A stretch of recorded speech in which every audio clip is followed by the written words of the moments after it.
सन 1920 से अर्थात लोकमान्य तिलक के देहांत के पश्चात कांग्रेस में गांधीजी का प्रभाव पहले बढ़ा और फिर सर्वोच्च हो गया।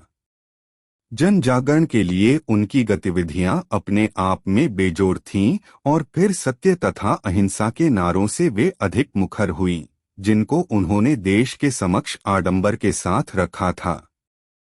कोई भी बुद्धिमान या ज्ञानी व्यक्ति इन नारों पर आपत्ति नहीं उठा सकता। वास्तव में इनमें कुछ भी नया अथवा मौलिक नहीं है। वे प्रत्येक संवैधानिक जन आंदोलन में शामिल होते हैं, लेकिन यह केवल दिवा स्वप्न ही है यदि आप यह सोचते हैं कि मानवता का एक बड़ा भाग इन उच्च सिद्धांतों का अपने सामान्य दैनिक जीवन में व्यवहार में लाने में समर्थ है या कभी हो सकता है। वस्तुतः सम्मान, कर्तव्य और अपने देशवासियों के प्रति प्यार कभी कभी हमें अहिंसा के सिद्धांत से हटने के लिए और बल का प्रयोग करने के लिए बाध्य कर सकता है। मैं कभी यह नहीं मान सकता कि किसी आक्रमण का सशस्त्र प्रतिरोध कभी गलत या अन्यायपूर्ण भी हो सकता है। प्रतिरोध करने और यदि संभव हो तो ऐसे शत्रु को बलपूर्वक वश में करने को मैं एक धार्मिक और नैतिक कर्तव्य मानता हूँ। रामायण में राम ने विराट युद्ध में रावण को मारा और सीता को मुक्त कराया। महाभारत में कृष्ण ने कंस को मारकर उसकी निर्दयता का अंत किया और अर्जुन को अपने अनेक मित्रों एवं संबंधियों, जिनमें पूज्य भीष्म भी शामिल थे, के साथ भी लड़ना और उनको मारना पड़ा, क्योंकि वे आक्रमणकारियों का साथ दे रहे थे। यह मेरा दृढ़ विश्वास है कि महात्मा गांधी ने राम, कृष्ण और अर्जुन को हिंसा का दोषी ठहराकर मानव की सहज प्रवृत्तियों के साथ विश्वासघात किया था। अधिक आधुनिक इतिहास में छत्रपति शिवाजी ने अपने वीरतापूर्ण संघर्ष के द्वारा ही पहले भारत में मुस्लिमों के अन्याय को रोका और फिर उनको समाप्त किया। शिवाजी द्वारा अफजल खां को काबू करना और उसका वध करना अत्यंत आवश्यक था, अन्यथा उनके अपने प्राण चले जाते। इतिहास के इन विराट योद्धाओं जैसे शिवाजी, राणा प्रताप और गुरु गोविंद सिंह की निंदा दिग्भ्रमित देशभक्त कहकर करने से गांधीजी ने केवल अपनी आत्मकेंद्रियता को ही प्रकट किया था। वे एक दृढ़ शांति प्रेमी मालूम पड़ सकते हैं, लेकिन वास्तव में वे लोकविरुद्ध थे, क्योंकि वे देश में सत्य और अहिंसा के नाम पर अकथनीय दुर्भाग्य की स्थिति बना रहे थे, जबकि राणा प्रताप, शिवाजी एवं गुरु गोविंद सिंह स्वतंत्रता दिलाने के लिए अपने देशवासियों के हृदय में सदा पूज्य रहेंगे। उनकी 32 वर्षों तक उकसाने वाली गतिविधियों के बाद पिछले मुस्लिम परस्त अनशन से मैं इस निष्कर्ष पर पहुंचने को बाध्य हुआ था कि गांधी के अस्तित्व को अब तत्काल मिटा देना चाहिए। गांधी ने दक्षिण अफ्रीका में वहां के भारतीय समुदाय के अधिकारों और हितों की रक्षा के लिए अच्छा कार्य किया, लेकिन जब वे अंत में भारत लौटे तो उन्होंने एक ऐसी मानसिकता विकसित कर ली जिसके अंतर्गत अंतिम रूप से वे अकेले ही किसी बात को सही या गलत तय करने लगे। यदि देश को उनका नेतृत्व चाहिए तो उसको उनको सर्वदास ही मानना पड़ेगा, और यदि ऐसा न माना जाए तो वे कांग्रेस से अलग हो जाएंगे और अपनी अलग गतिविधियां चलाएंगे। ऐसी प्रवृत्ति के सामने कोई भी मध्य मार्ग नहीं हो सकता, या तो कांग्रेस उनकी इच्छा के सामने आत्मसमर्पण कर दे और उनकी सनक, मनमानी, तत्वज्ञान तथा आदिम दृष्टिकोण में स्वर मिलाए, अथवा उनके बिना काम चलाए। वे अकेले ही प्रत्येक व्यक्ति और प्रत्येक वस्तु के लिए निर्णायक थे। नागरिक अवज्ञा आंदोलन के पीछे भी उनका ही मस्तिष्क था, कोई अन्य उस आंदोलन की तकनीक नहीं जान सकता था। वे अकेले ही जानते थे कि कोई आंदोलन कब प्रारंभ किया जाए और कब उसे वापस लिया जाए। आंदोलन चाहे सफल हो या असफल, चाहे उससे अकथनीय आपदाएं और राजनैतिक अपघात हों, लेकिन उससे उस महात्मा के कभी गलतन ही होने के गुण पर कोई अंतर नहीं पड़ सकता। अपने कभी गलतन होने की घोषणा के लिए उनका सूत्र था, सत्याग्रही कभी असफल नहीं हो सकता और उनके अलावा कोई नहीं जानता कि सत्याग्रही होता क्या है। इस प्रकार महात्मा गांधी अपने लिए जूरी और जज दोनों थे। इन बच्चों जैसे पागलपन और स्वेच्छाचारिता के साथ अति कठोर आत्मसंयम, निरंतर कार्य और उन्नत चरित्र ने मिलकर गांधी को भयंकर रूप से उग्र बना दिया था और उनका कोई विरोध भी नहीं कर सकता था। बहुत से लोग सोचते थे कि उनकी राजनीति विवेकहीन थी, पर या तो उन्हें कांग्रेस को छोड़ना पड़ा या अपनी प्रतिभा को गांधी के चरणों में डाल देना पड़ा, जिसका वे कोई भी उपयोग कर सकते थे। ऐसी पूर्ण गैरजिम्मेदारी की स्थिति में गांधी भूल पर भूल, असफलता पर असफलता और आपदा पर आपदा पैदा करने के अपराधी थे।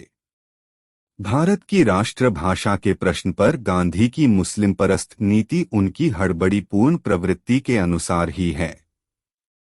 यह बिल्कुल स्पष्ट है कि देश की प्रमुख भाषा बनने के लिए हिंदी का दावा सबसे अधिक मजबूत है। अपने राजनैतिक जीवन के प्रारंभ में गांधी जी हिंदी को बहुत प्रोत्साहन देते थे, लेकिन जैसे ही उनको पता चला कि मुसलमान इसे पसंद नहीं करते, तो वे तथाकथित हिंदुस्तानी के पुरोधा बन गए।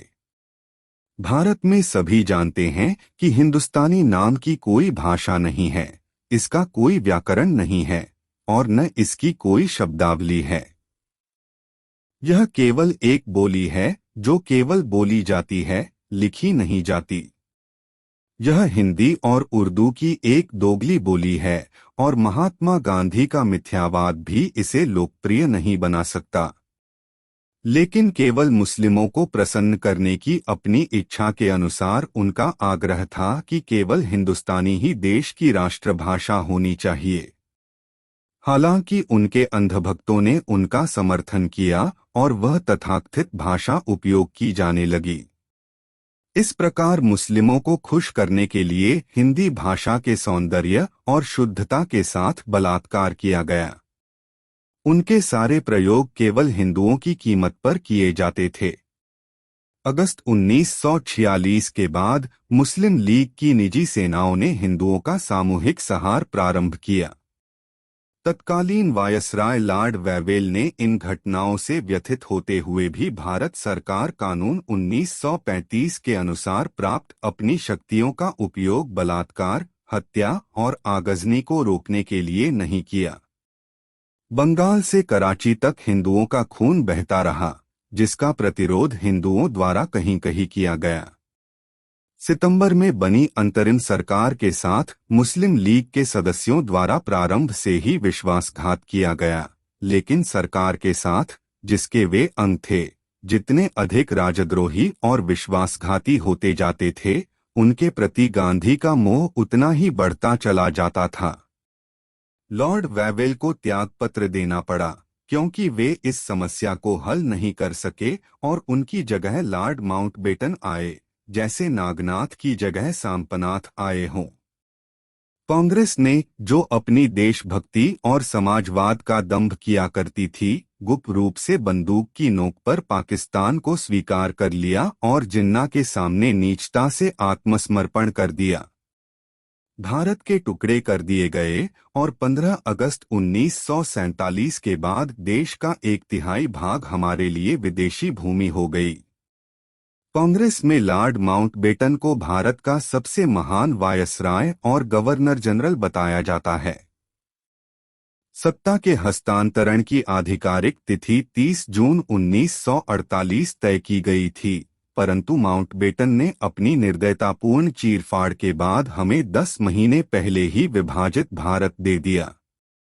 गांधी को अपने 30 वर्षों की निर्विवाद तानाशाही के बाद यही प्राप्त हुआ और यही है जिसे कांग्रेस स्वतंत्रता और सत्ता का शांतिपूर्ण हस्तांतरण कहती है। हिंदू मुस्लिम एकता का बुलबुला अंततः फूट गया और नेहरू तथा उनकी भीड़ की स्वीकृति के साथ ही एक धर्माधारित राज्य बना दिया गया। इसी को वे बलिदानों द्वारा जीती गई स्वतंत्रता कहते हैं। किसका बलिदान? जब कांग्रेस के शीर्ष नेताओं ने गांधी की सहमति से इस देश को काट डाला, जिसे हम पूजा की वस्तु मानते हैं, तो मेरा मस्तिष्क भयंकर क्रोध से भर गया।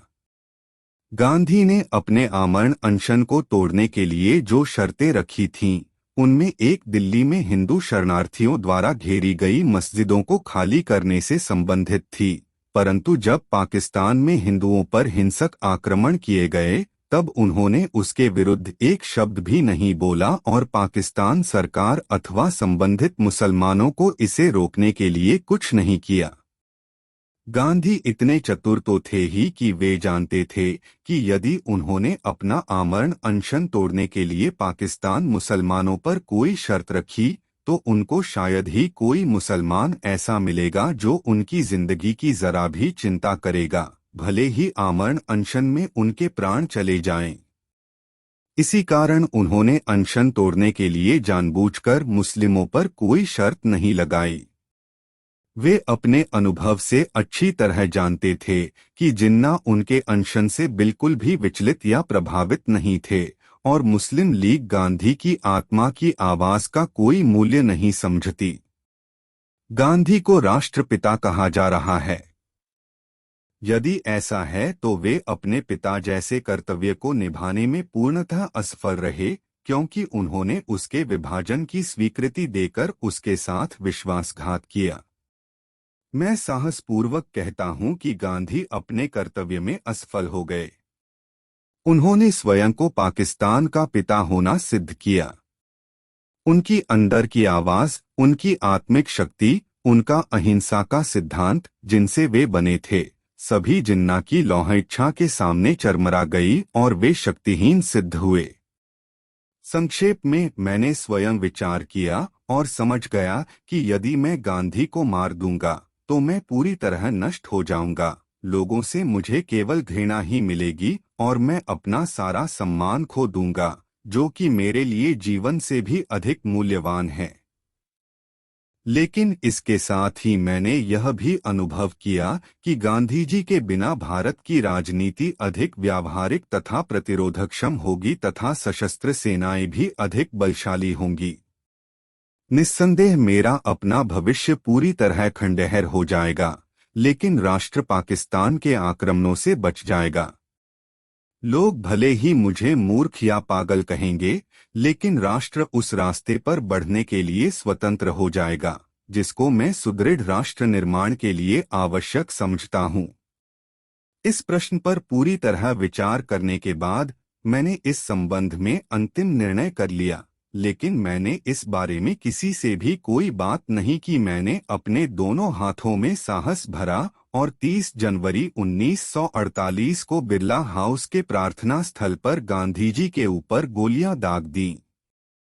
मैं कहता हूं कि मेरी गोलियां एक ऐसे व्यक्ति पर चलाई गई थीं, जिसकी नीतियों और कार्यों से करोड़ों हिंदुओं को केवल बर्बादी और विनाश ही मिला।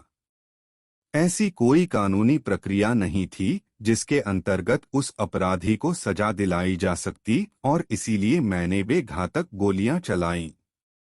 मुझे व्यक्तिगत रूप से किसी भी व्यक्ति से कोई शिकायत नहीं है, लेकिन मैं कहता हूं कि मेरे मन में इस वर्तमान सरकार के प्रति कोई सम्मान नहीं है, जिसकी नीतियां अन्याय की हद तक मुसलमानों के प्रति अनुकूल हैं। लेकिन इसके साथ ही मैं यह भी स्पष्ट अनुभव करता हूं कि ये नीतियां पूरी तरह गांधी जी की उपस्थिति के कारण बनी थीं।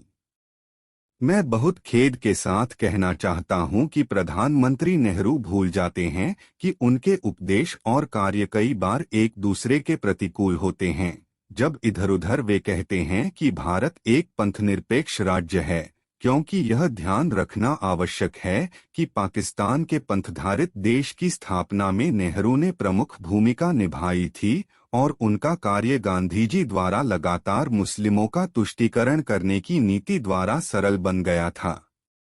मैंने जो भी किया है उसकी पूरी जिम्मेदारी लेते हुए मैं अब अदालत के सामने खड़ा हूं और निश्चय जी न्यायाधीश ऐसा आदेश पारित करेंगे जो मेरे कार्य के लिए उचित होगा।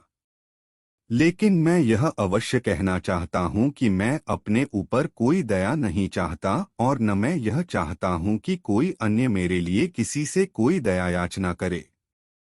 अपने कार्य के नैतिक पक्ष पर मेरा विश्वास सभी ओर से की गई मेरी आलोचनाओं से किंचित भी विचलित नहीं हुआ है। मुझे कोई संदेह नहीं है कि इतिहास के ईमानदार लेखक मेरे कार्य का वजन तौलकर भविष्य में किसी दिन इसका सही मूल्यांकन करेंगे।